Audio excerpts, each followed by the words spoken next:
Con su permiso, señor presidente. Adelante, por favor. Honorables diputadas y diputados que formamos parte de la 65 legislatura. Diría que repito en voz fuerte lo que con tanto acierto nuestra compañera Amalia García dijo en su discurso. Como dijera el intelectual y diputado a la 25 legislatura en 1913, el regiomontano Nemesio García Naranjo, en una frase atribuida al general Porfirio Díaz: pobre México, tan lejos de Dios y tan cerca de los Estados Unidos. Yo agregaría otra frase: cuando el elefante camina, el pasto llora. En 1808, España perdió su hegemonía sobre las colonias del continente americano. En la coyuntura de la hegemonía francesa y el imperio napoleónico se dio la Constitución de Cádiz, que estableció las bases de los principios de autodeterminación y respeto a la soberanía de un país agredido por una potencia hegemónica.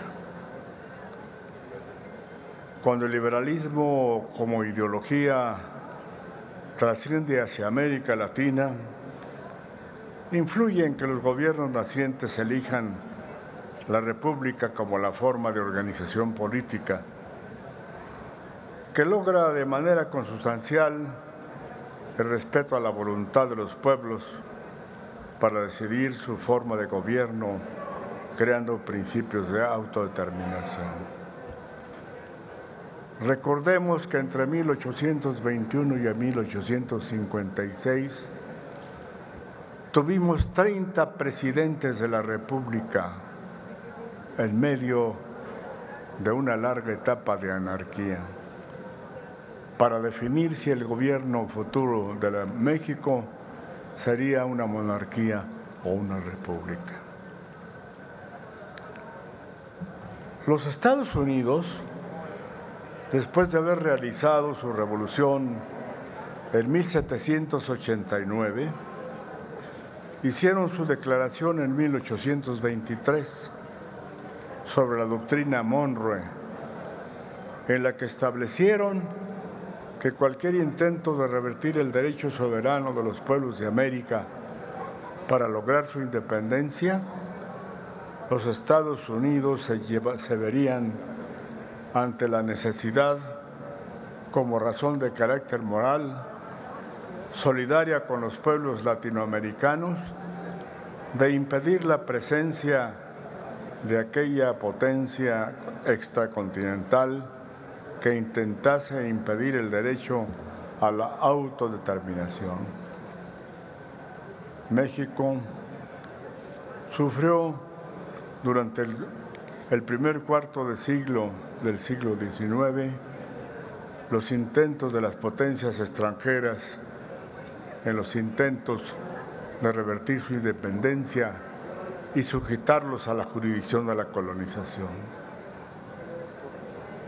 Han pasado 200 años y hoy nos encontramos frente a lo que son las reminiscencias de esa visión que le trasladaron sus fundadores que pensaron en la doctrina Monroe cuando Estados Unidos invoca el pretexto del terrorismo como justificación para intervenir en otros países.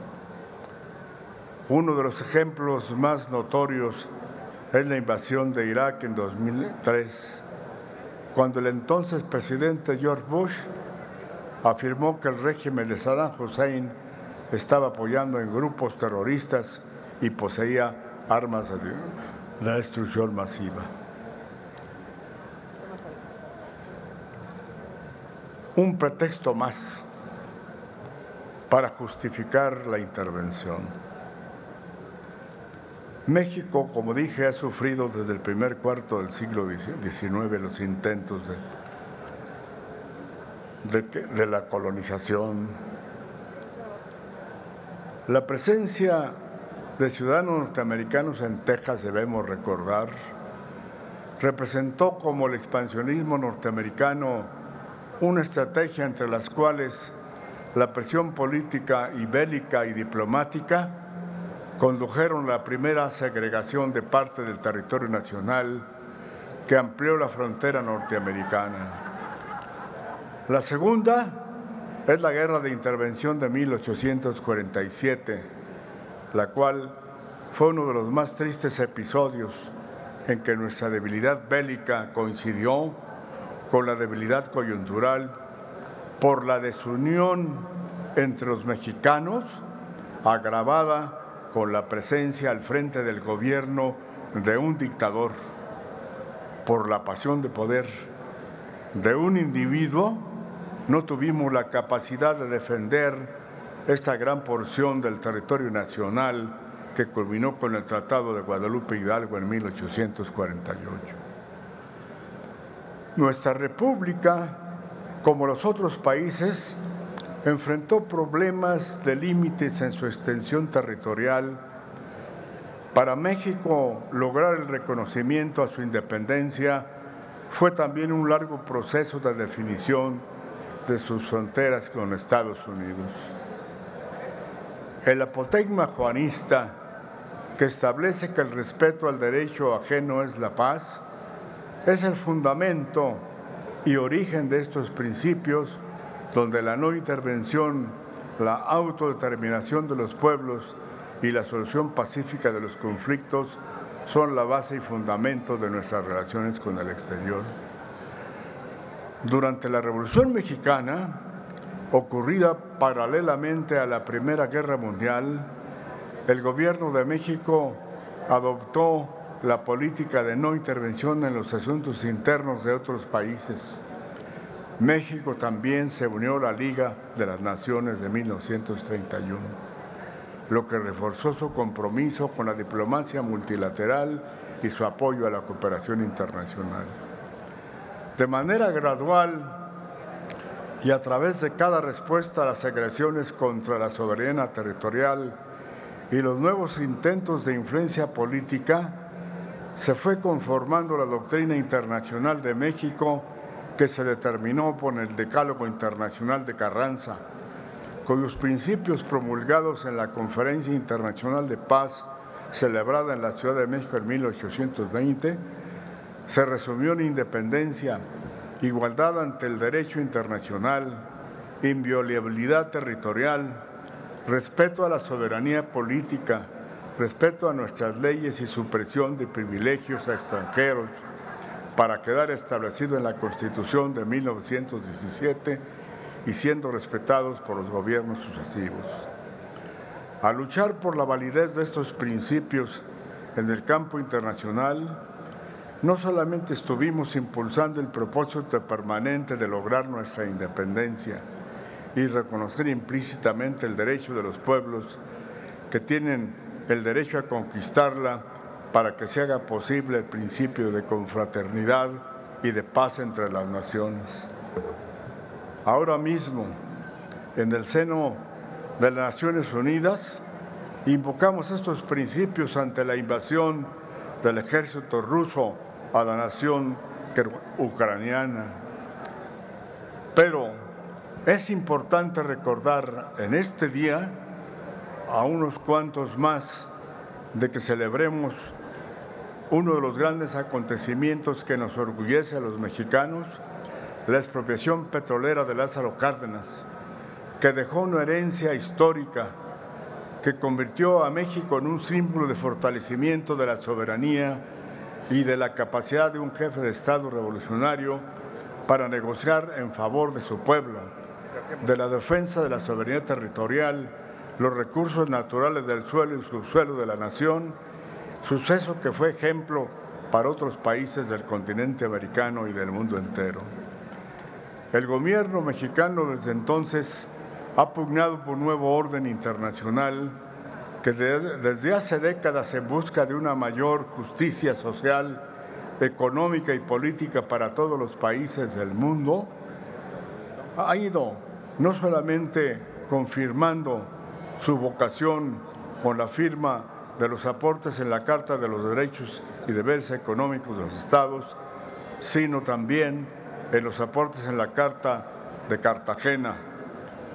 En la Guerra Fría, la congruencia de la política exterior se manifestó como acercamiento con los países de la Conferencia de Bandung, su apoyo a la Revolución Cubana, el derecho de autodeterminación del gobierno de Allende en Chile y los países centroamericanos, como en el caso de Nicaragua y los movimientos de liberación. Lo que ha sido invariable y hoy ha sido recordado es su solidaridad con el resto de los países del mundo en la lucha por la paz. Diputado Gómez Testimonio de ello fue el Tratado de Desnuclearización de los países de América Latina, y la voz de México se ha escuchado en las Naciones Unidas para preservar el camino del diálogo y la negociación para reforzar conflictos originados en la etapa de la descolonización. México fue ejemplo en el mundo de lo que ha sido la política internacional. Estamos, entendámoslo así, ante uno de los más graves problemas de los momentos de la historia contemporánea. Señor en la etapa diputado, de la globalización. don Augusto Nos Gómez enfrentamos Villanueva, le a un pediría ciclo por de crisis favor que múltiples, pueda concluir. originadas por la pobreza y la desigualdad social, el cambio climático, la migración incontenible, la violencia y la inseguridad, pero sobre todo por la proliferación del crimen organizado, factor fundamental de la inseguridad que trasciende a la economía y transgrede la paz. Con permiso del presidente, termino. Muchas Resulta gracias. criminal, por lo tanto, el tráfico de armas desde los Estados Unidos a quienes mantienen no solamente a la industria armamentista como un sustento de su economía política, sino al mismo tiempo se incurre en la provocación y el amago de las voces de representantes de un partido en los Estados Unidos en la coyuntura del proceso electoral. Lo grave es caer en el juego de la provocación y quienes utilicen estos sucesos con todo para respeto, despertar un acrecentado diputado nacionalismo y Augusto fines Gómez nacionales. Villanueva, le pido que Termino. concluya con todo respeto y aprecio. Entendemos que vivimos una crisis. Hago un llamado a mis compañeros legisladores para que sustituyamos las acusaciones mutuas de un pasado que requiere un juicio justiciero sereno de la historia, que recuperemos el valor de la diplomacia que existe por ser el instrumento para sustituir la confrontación. Significa respeto, dar y exigirlo. Vengo a exigir a esta soberanía, pedir y construir un intercambio de ideas con respeto. Una palabra mal aplicada a nuestro puede compañero, desatar la guerra. amigo, con todo respeto, Empecemos por diputado dignificar Gómez Villanueva, aquí mismo que el debate, concluya, por abrir favor. el espacio de la diplomacia que puede generar la posibilidad de acuerdos para llegar a la seguridad de todos y sobre todo a mantener con serenidad y con sabiduría el rescate a la soberanía de nuestro país y sobre todo a la dignidad de México. Muchas gracias.